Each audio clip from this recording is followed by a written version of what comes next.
Servus, guten Abend. Unsere Sprache ist kein objektiver Spiegel der Realität. Sie vermittelt vielmehr tiefgreifend, was wir sehen und was wir nicht sehen, welche Probleme wir erkennen und welche Lösungen wir uns überlegen. Wer eine wichtige Rolle in der heutigen Verkehrswende spielen will, muss dann auch verstehen, warum John Lennon und Yoko Ono hier mit ein holländisches Fahrrad in ein Bett gelegen haben. I will not do the entire talk today in German, although I will try to do as much as possible. But since the entire lecture will be about language, I need to be as clear as possible. So I will now and then switch between German and English. So why is it so important to understand why these two lovers in 1969 in the Hilton Hotel in Amsterdam were in bed with a Dutch, weiß lackiertes, rostiges, altes, aufrechtstehendes, Single-Speed-Sitz, Rücktrittbremsen, Hollandrad in bed gelegen haben? So they were actually celebrating their honeymoon because John Lennon and Yoko Ono were just married in 1969. And on their honeymoon, they were also protesting. So they were, in this situation, they were protesting for world peace. But they did not glue themselves to the asphalt, kein Asphaltkleber, but they stayed in their 5-star honeymoon suite in Amsterdam. So when people came to them and offered them gifts, and journalists came and asked them questions, one of the journalists asked John Lennon, why are you in Amsterdam? And his answer was typical John Lennon. You can hear him say, I'm just here because of the vibes, man. But I think he was lying. I think he was there just because Yoko Ono wanted him to be there, because Yoko Ono actually had the real story. She said, I want to be in touch with the counterculture. I think radical change is required in the world of today, and I want to get to know the people that are really fighting for a different future. Die Gegenkultur kennenzulernen. Während die Leute ihnen Geschenke brachten, komponierte Yoko Ono das Lied Imagine.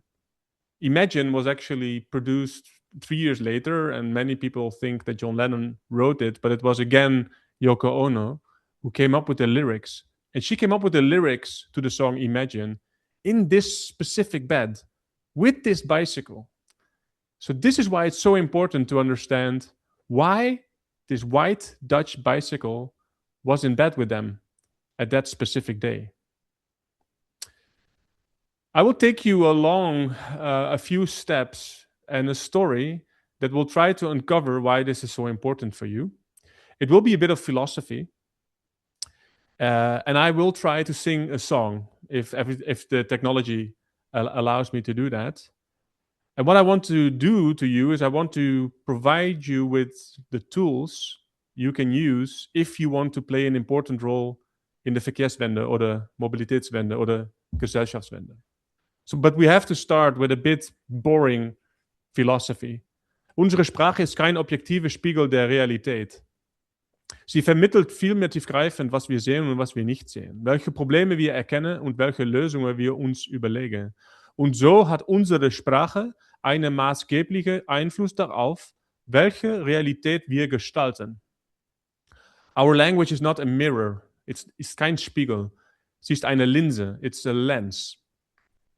So we need to understand how this lens works. Every time you use language, every time that you go to a meeting and talk about the Verkehrswende, you have to be aware that you speak a certain language, and with that language create a certain reality. So I will tell you how this works. Language works through 3 different mechanisms. And the first one is, eine Sprache ist eine notwendige Vereinfachung.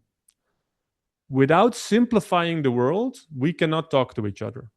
This is why I talk English now, because then we can at least understand each other and talk about problems and solutions. And this is why humanity has outperformed any other animal on this planet. And if you want to explain this to anybody after this meeting, after this lecture, you can clearly see how we need this simplification when we use metaphors. So I'm not sure if this is cursing in German, but one very strong metaphor in the Netherlands when we think about Germany is Fußball ist Krieg. Or das Leben ist eine Reise. Life is a journey. Or Zeit ist Geld. Time is money. These are all examples of using language, in this case specific metaphors, to simplify something. Because soccer, Fußball, is really, really complicated. But we all understand what it means when we say Fußball ist Krieg. Or time is money. We all know that helps us to understand that your time can be exchanged for money. So that's the first mechanism. Never forget, we need to simplify reality. And with language, we simplify reality to talk to each other. So far, so good. But the second mechanism is so interesting, the second of three, because when we simplify reality, beim Vereinfachen machen wir immer willkürliche Entscheidungen. We always make arbitrary choices. Mit Zeit als Geld konzentrieren wir uns darauf, wie unsere Arbeitszeit gegen Geld eingetauscht werden kann. Dies war eine sehr nützliche Metapher in der industriellen Revolution und auch heute noch. But we make a choice. If we see our time as money that can be exchanged, we forget that time is not money. Time is the opposite of money. And people find that out often very late in their lives. Because time you cannot accumulate. Time you will always run out at the end. But by time is money, we have forgotten that time can be so many other things. So we simplify reality, wir vereinfachen die Realität und machen immer willkürliche Entscheidungen. And with these Entscheidungen, we are seeing certain things, but we are forgetting about other things. So this is very important. But again, so far so good, right? So we simplify reality and we make choices. So why is it so fascinating, especially when you work in Verkehrswende? And that's the third element of language, the third mechanism. Language is not a mirror. Language is eine Linse. It creates realities. And before we get to that, an example of how these first two mechanisms work. So if I would ask you now, you're watching the screen, you're seeing an image, and I would ask you to tell somebody who's not seeing the image, maybe there's somebody in your room, so just shout in German, it's fine. And shout, what do you see here? So what would be a short sentence that explains to a person that cannot see the image what the image is?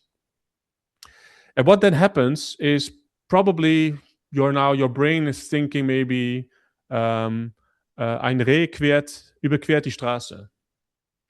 But some other people might say, well, was ich sehe, ist, dass die Straße das Wald überquert.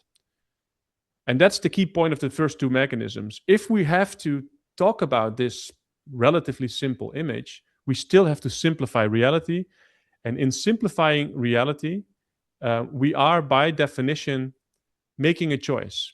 And that's the key thing here. It's not that I'm going to tell you that your choice was wrong, and I'm not going to tell you that there's a better choice. I want you to understand that there is always a choice. There's always a way that you need to simplify reality. You cannot escape that, but it also means that you always make a choice. And my point here is not that das Reh überquert die Straße is wrong and die Straße führt durch den Wald is right, but it's actually more complex. They're both right. They're both equally valid simplifications of reality, but it really matters which one you choose. So that brings us to this third mechanism of how language shapes reality. And I'm using a German example to explain this. And I got it from the book Seeing Like a State, where James Scott writes about how states, governments, govern and therefore use language. So if you have to make a decision about anything, a senator or the Bürgermeister needs indicators. And indicators are a language, right? They are a simplification of reality. But through the decisions, reality changes. Zum Beispiel, das hier ist das Urwald.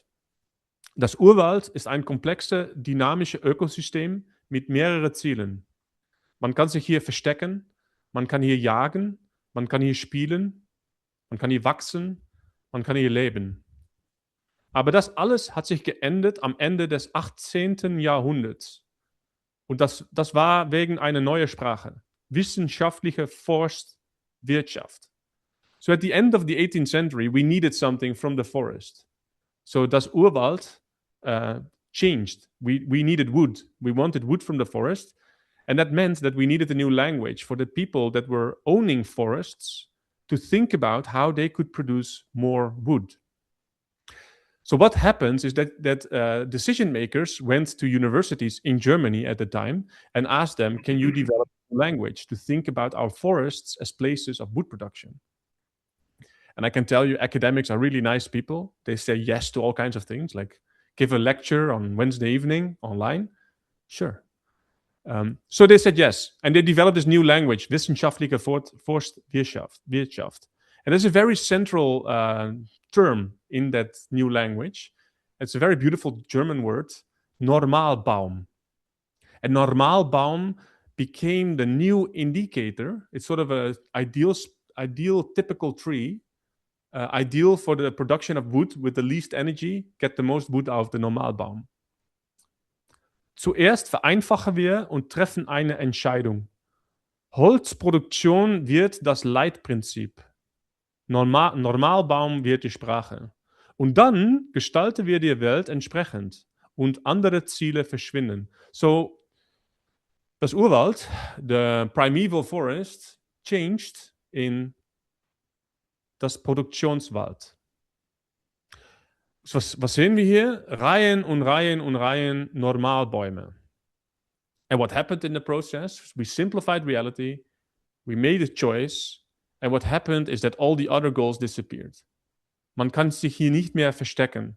Jagen gibt es nicht mehr. Spielen ist hier unmöglich. Und besonders kleine Tiere verschwinden aus dieser Wälder. And that would not be a problem if this only happened at one forest, but that is not what happened. Wirtschaftliche Forstwirtschaft changed the entire world. So this is an image only of Europe, where we see that there is not a single forest anymore in Europe that has not been touched in some way or form by this specific language. So everywhere, through making this choice to look at forests as wood production machines, we changed the nature of forest. And again, that would not be so problematic unless that leading principle wasn't working. And again, I bring you to Germany, in this case, specifically to a place in the Harz. Because what we see there is that the forest has been so simplified through the language of the Normalbaum that the original goal, so all the other goals disappeared, all the small animals disappeared, but even the wood production is not achieved because the oversimplification meant that forests have become very vulnerable. Die Bäume sind anfälliger für Wetterereignisse, Stürme und Plagen. The Borkenkäfer, in this specific case, killed around 60% of the stock of trees in certain places here. But we are not here to talk about forests. So this was all to explain how simplifying reality leads to choices, and these choices leads to a reality. So we need to be very careful when we talk about this. Why?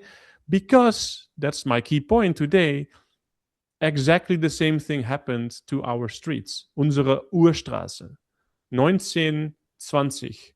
Mulberry Street in New York City, in Manhattan, Little Italy. And until the 1920s, there was no real government that had a language for this. Some people call this das verbleibende Raum zwischen Gebäude, the remaining space between buildings. It just grew. Cities grew over time, and there were streets between buildings. And on those Urstraßen, the primeval streets, you can see here that many different things happened. Ein komplexes und dynamisches Ökosystem, das mehreren Zwecken dient. You can see people here trading. You can see children playing. You can see people meeting each other on this public space, all kinds of things happening at the same time, and you can see already mobility as well. But this all changed in the 1920s, bis wir eine neue Sprache brauchten. So warum? Why did we need a new language in the 1920s? It was not that we needed wood from the forest. There was a different dynamic going on, and many of you might now think that the problem was cars, because that's often what I hear in audiences, but especially Germans should know better, right?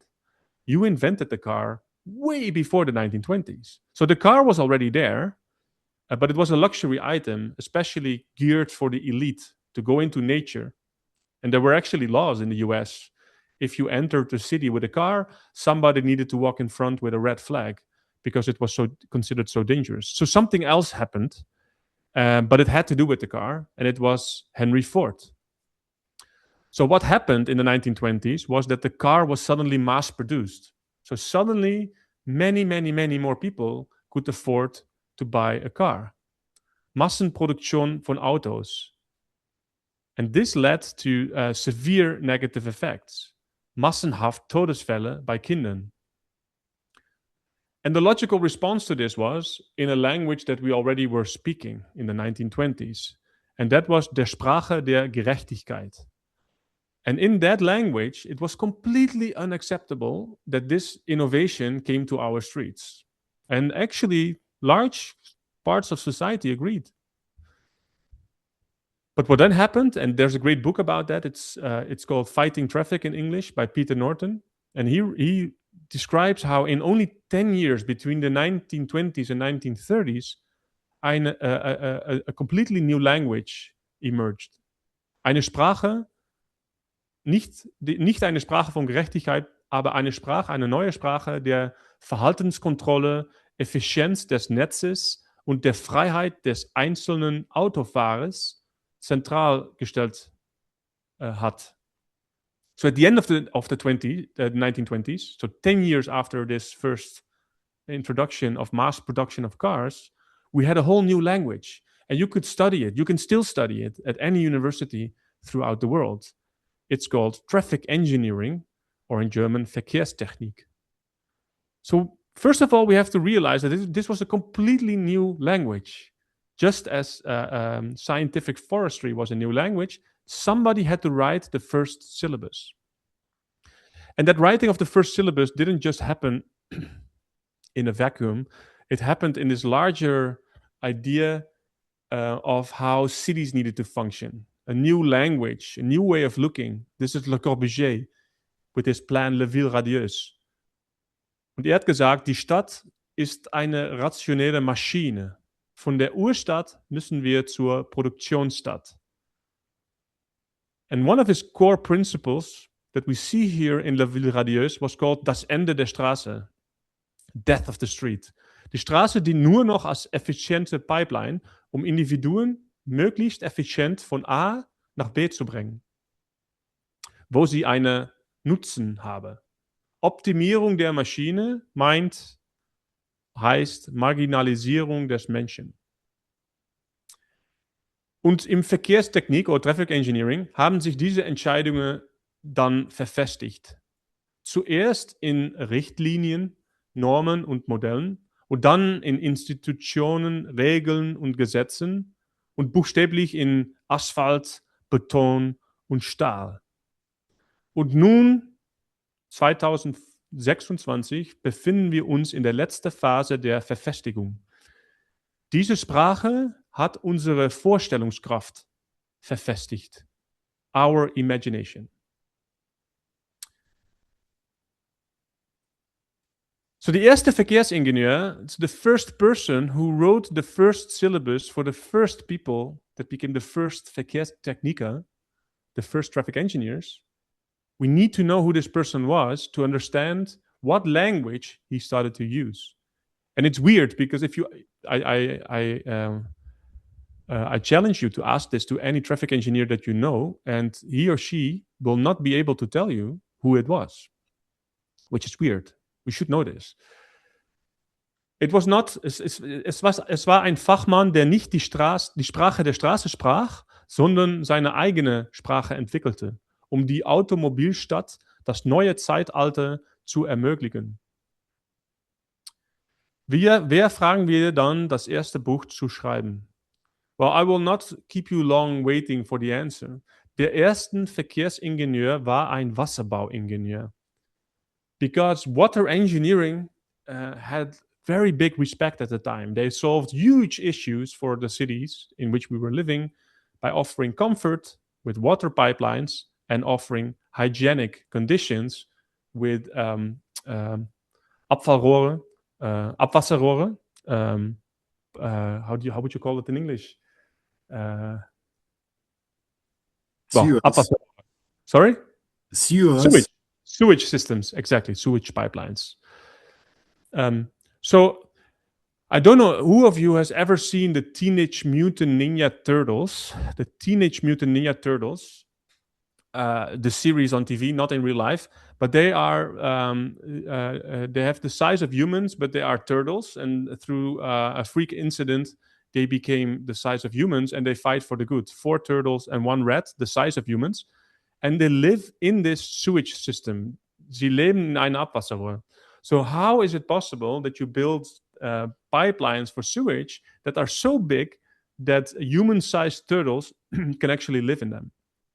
So this brings us already closer to the first language, the first understanding that influenced Verkehrstechnik. Because why do you build sewage pipes this big? Because they need to serve this once in the 10-year flood. They should never be clogged.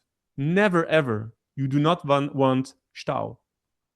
So you build them for the maximum capacity. So in 10 years, one time, all the water needs to go through. So 9 years and 364 days, turtles can live in them. And this is exactly what we see if you now look to the screen. Our streets have been designed to this very day with the exact same principle. We never want congestion. Nie Stau. Every half an hour on most German radio stations, this is a problem that we talk about, which equals about 360 minutes, 360 Minuten pro Woche, so 6 radio hours per radio station per week. It became the biggest problem. While actually, if you think about it, it just came out of this notion that streets, just like sewage systems, should never be clogged. But the Wasseringenieur, he was smart. He already knew that he needed a more nicer language than the language of poop and pee. And he combined his thinking with a biologist. This made traffic engineering oder Verkehrstechnik eine Sprache auch von der Stadt wie ein Körper. Verkehrsfluss, Kapillaren, Einbahnstraße, Verkehrsinfarkt und wir bauen ein Bypass. So what we see again, if you look to the street, are not only sewage pipelines, but also sewage pipelines that are feeding the heart of the city, that are seen as the blood vessels that should, again, if you ever go to a cardiologist, they will tell you they should never be clogged again, right? Because that actually hurts the system and maybe actually kills the body. And with these metaphors that were very useful in the beginning, our thinking solidified. Es hat sich verfestigt in unsere imagination, in unsere Gedanken. One more thing that I want to point you at here, because we are looking here at for some people, maybe the Holy Grail, the Dutch sustainable safe intersection, where you actually now can see that what we did actually was giving different people different pipelines, different sewage systems. It's still the same principle.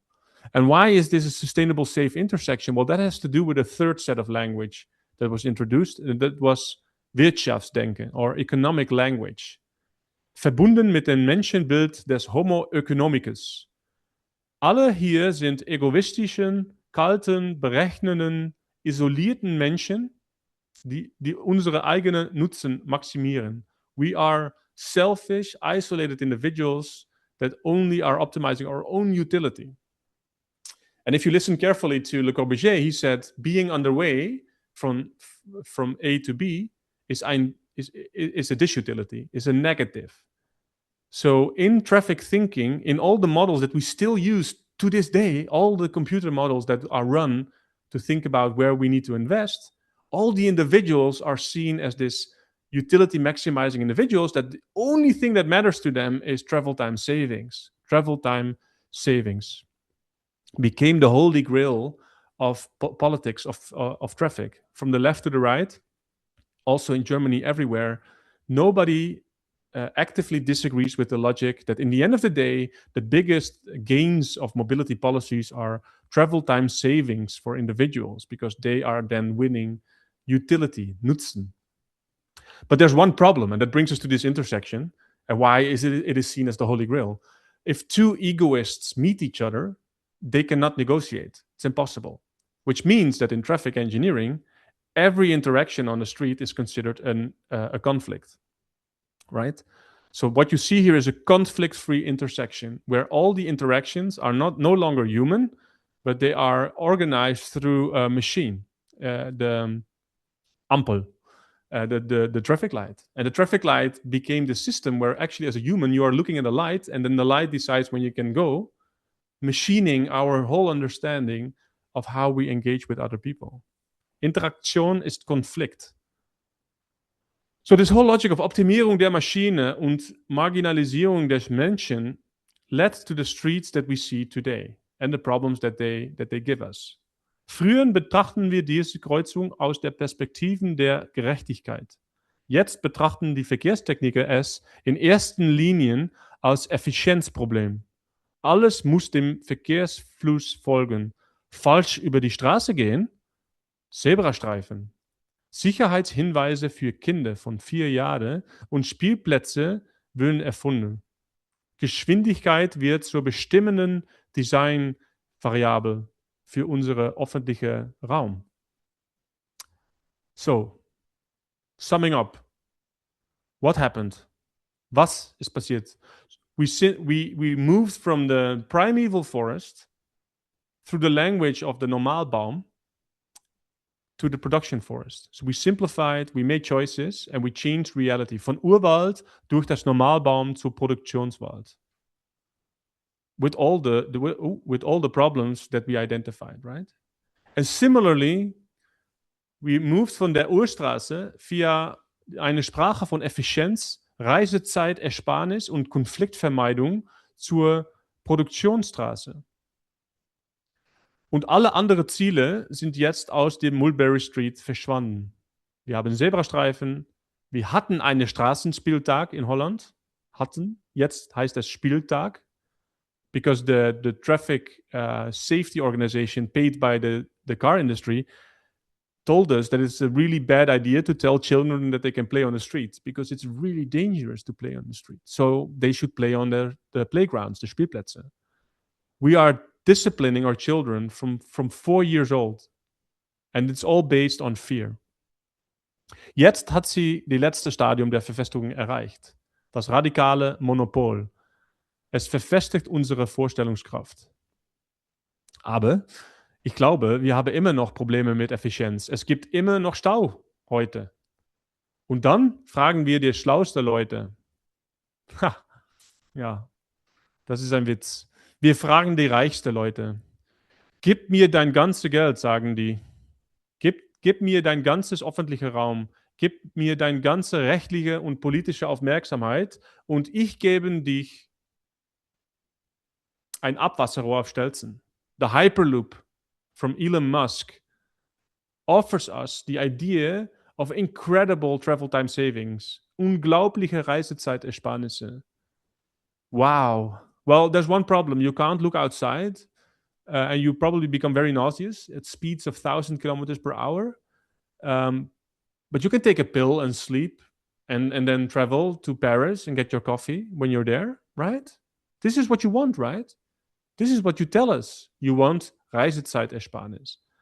But then the German industry said, nein, gib mir dein ganzes Geld, gib uns dein ganz öffentlicher Raum, gib uns deine ganze rechtliche und politische Aufmerksamkeit und wir geben dich das selbstfahrende Auto. Jetzt sparen sie unbegrenzt Reisezeit.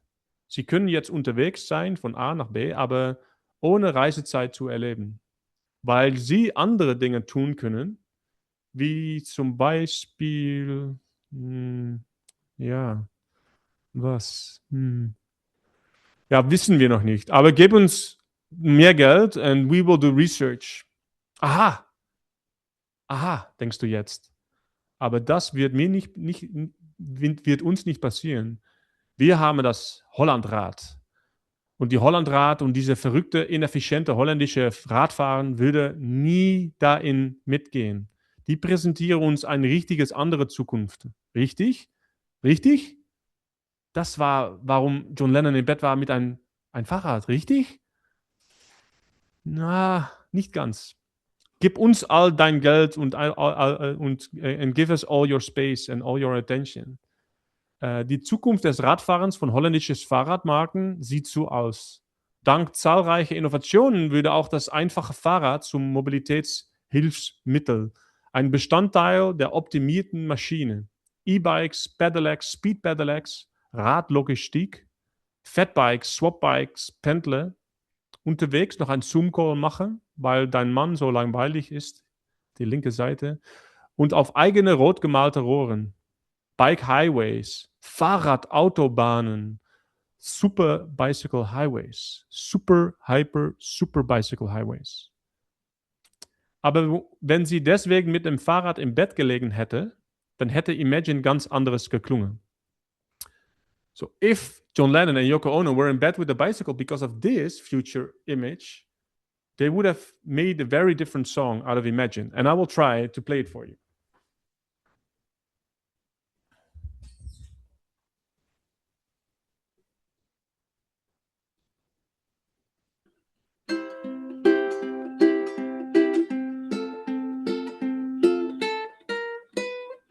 Imagine Radschnellwegen, ganz schnell von A nach B. Speed Pedelecs und E-Bikes to move more efficiently. Intelligente Bikes und Helme to optimize the machine.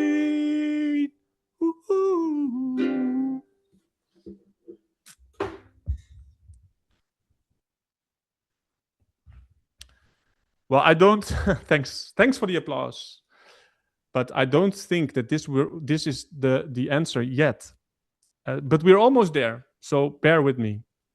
I don't think that they were in bed with a bicycle for this reason. And why is this so important for me to tell you this? Because if they were, they would be making a crucial mistake. Genau wie bei Holzproduktion führt die Sprache von Verkehrstechnik uns nicht zum gewünschten Ergebnis. Mehr Mobilität ist keine Gravitationskraft, sie wirkt zentrifugal. Sie bringt uns nicht näher zusammen. Travel Time Savings, Reisezeitersparnisse do not exist. Die do not exist. There are no Travel Time Savings. Sondern es schleudert uns weiter und weiter auseinander. In Deutschland jedes Jahr wird 16 Milliarden Euro, ungefähr 200 Euro pro Person, auf Reisezeitgewinn ausgegeben. Stattdessen verlieren wir Reisedistanz, um zu denselben Aktivitäten zu gelangen. What you see here is Dutch data, but it's exactly the same as German data. And that shows us that in the Netherlands in the 1950s, the average person was traveling 7 kilometers per person per day. And over time, when we invested for 70 years in travel time savings, we actually ended up with traveling 42 kilometers per person per day. So now we have become dependent on mobility to reach the things that used to be close by, that used to be in our villages. Now we need to go to the central city. Is that a problem? You would say, yes, ja. Warum? Das hier erschöpft uns. Das erschöpft unsere Materialien, es erschöpft unsere Ressourcen, es erschöpft unseren öffentlichen Raum, es erschöpft uns als Person und es erschöpft unsere Gesellschaft. Heute ist es Mittwoch und heute werden in Deutschland 8 Menschen getötet in diesem System. Nur in Deutschland. 8 Väter, Mütter, Kinder kommen heute nicht zu Hause. Und noch viel mehr werden heute lebenslang verletzt und traumatisiert sein. Und morgen ist es Donnerstag. Dann passiert das wieder. Und dann ist es Freitag. Wieder. Samstag, Sonntag, Montag. Wieder. Es erschöpft unsere Gesellschaft. And this has everything to do with unsere Sprache. So if we do not challenge the underlying language, then we will never work towards a real meaningful Verkehrswende. Wir werden eine Verkehrswende nur erreichen, wenn wir diese zugrunde liegende Sprache hinterfragen. If we don't do it, andernfalls konzentrieren wir uns weiterhin darauf, das Verkehr schneller, einfacher und günstiger zu machen, aber jetzt mit das Fahrrad. Wir betrachten immer Radfahren noch wie Reisen und immer noch weiterhin als etwas negativ, mit der Einsparung von Reisezeit immer noch als obersten Ziel. Wir betrachten unsere Straße weiterhin noch als effiziente Rohren. Wir betrachten die Straße weiterhin als Raum, um die Maschine zu optimieren und den Menschen zu marginalisieren. Wir müssen diesen kognitive Faulheit loswerden. Das müssen wir und das können wir. That's the beauty of this story, is that we are incredibly good in developing new languages. So we just need to get rid of our laziness. And every time we have a conversation about Verkehrswende, think about the things that we are actually talking about. And let me see if I can get the technology working. But I brought a colleague here from the US, Professor Lara Boroditsky, and she can explain to us why this is so powerful. So Lara, take it away. Now, the beauty of linguistic diversity is that it reveals to us just how ingenious and how flexible the human mind is. Human minds have invented not one cognitive universe, but 7,000 or 7,000 languages spoken around the world. And we can create many more. Languages, of course, are living things that we can hone and change to suit our needs. I've told you about how speakers of different languages think differently, but of course that's not about how people elsewhere think. It's about how you think. It's how the language that you speak shapes the way that you think, right? And that gives you the opportunity to ask, why do I think the way that I do? How could I think differently? And also, what thoughts do I wish to create? So I hope that you could hear the words of Lara. But what she taught us, and you can actually watch the full clip of her TED lecture, I really advise you to do that. She shows the importance, but also the skill that we have in developing new languages and how freeing that is. That goes beyond the marketing department.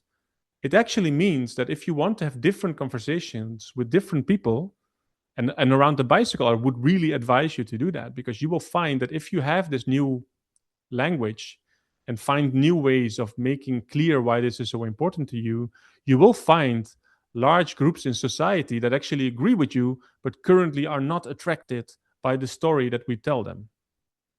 And this, ladies and gentlemen, Damen und Herren, this is why these two guys were in bed with a bicycle. Deshalb lagen sie hier mit dem Fahrrad im Bett. The Dutch saying of the time goes, the fiets is iets and bijna niets.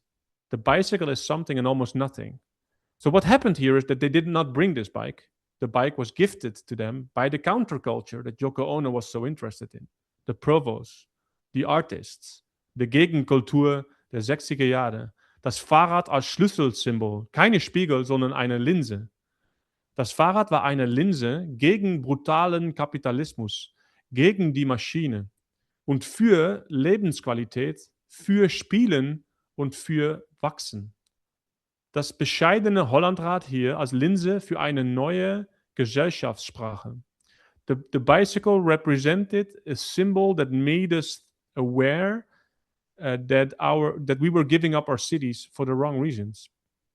And we can have a long conversation, and we should maybe do that later or at another time, because I think that the Netherlands did not live up to this expectation. Instead, we included the bicycle in the machine logic, while we could actually use the bicycle to really change how society functions. And I think we sort of spoiled that promise to a certain extent. But I want to wrap this up with showing you that you can still do it. And I already noticed, but maybe without sound, actually the videos will work. But I will bring you, if the video works, I will now bring you to Amsterdam. So join me, and join me to a specific, very busy intersection in the middle of Amsterdam. A busy intersection. The video doesn't go. It's a busy intersection. And if you go to a busy intersection in the middle of Amsterdam and you take a traffic engineer, a verkehrsexpert, they will say the following things. Was für ein Aufruhr. Was für viele Konflikten. Die Menschen wollen schnell und einfach von A nach B. Lasst uns hier ein Ampel oder einen Kreisverkehr bauen. This is what you get if you think about even cycling in the same language as traffic engineers. They will still try to make cycling as conflict-free as possible. But what I did, I went to the same intersection, and this time I took a sociologist. And the sociologist had a completely different conversation with me. What she said is, she said, I don't see conflicts, I see potential exposure to diversity. And potential exposure to diversity means, im öffentlichen Raum begegnen wir uns mit unterschiedlichen Menschen. Und wir interagieren miteinander. Und diese vielfältige Interaktion hat wichtige Auswirkungen auf das Funktionieren der Gesellschaft. So because we are meeting other people in public space and we are actively engaging with them, actually shapes society. The potential exposure to diversity is a powerful and positive force, and we should never forget that. So wow, that's a very different conversation. So I decided to do it another time and go to another place, and I will show you only the image here. Sadly for you, it's a beautiful video. But here again, it's behind Central Station in Amsterdam, which is called the shared space. Ein Verkehrsingenieur sieht hier Egoisten, die nicht verhandlungsfähig sind. Der Mangel an Regeln führt zu Chaos. Sie wollen nur schnell sein und kümmern sich nicht um andere. So again, the traffic engineer would say, we need to solve these conflicts. We need to help these people because they cannot communicate with each other. They cannot negotiate. But the sociologist saw something completely different. She said, ich sehe Verhandlungen in Bewegung. Menschen sitzen aufrecht, um mit allen Sinnen Informationen zu senden und zu empfangen. Sie nutzen diesen, um es für sich und anderen zum Funktionieren zu bringen. Es gibt Regeln, kein Chaos, sondern Choreografie. Es sei denn, man setzt den Fuß auf den Boden. So there are rules, and actually there are rules that are coming from negotiation in motion. This weird bicycle allows you to continuously interact with other people. And since this is this potential exposure to diversity, these two things come together as a very powerful source. So if you want to find a new language to talk about the bicycle, eine neue Sprache für eine richtige Verkehrswende, eine gesellschaftliche Wende, and really get a new conversation with new partners, I can show you what happened if you combine the two. Because we went into the literature and found that the bicycle, or the potential exposure to diversity language, shows us that what's happening here has a direct effect, a positive effect on many important elements. Is it coming? It is not. Hey, that's too bad. I can fix it. There's it. It was coming. I need to fix it.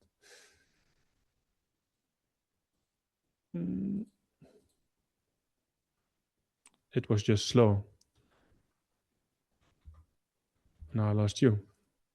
Oi. It's somehow stopping. But the potential exposure to diversity leads to all kinds of positive effects on Zugehörigkeitsgefühl, Einflussgefühl, the feeling of belonging, the feeling of place, the feeling of influence that people feel. If they are exposed to other people, they are lowering their prejudice. They are actually developing mutual trust.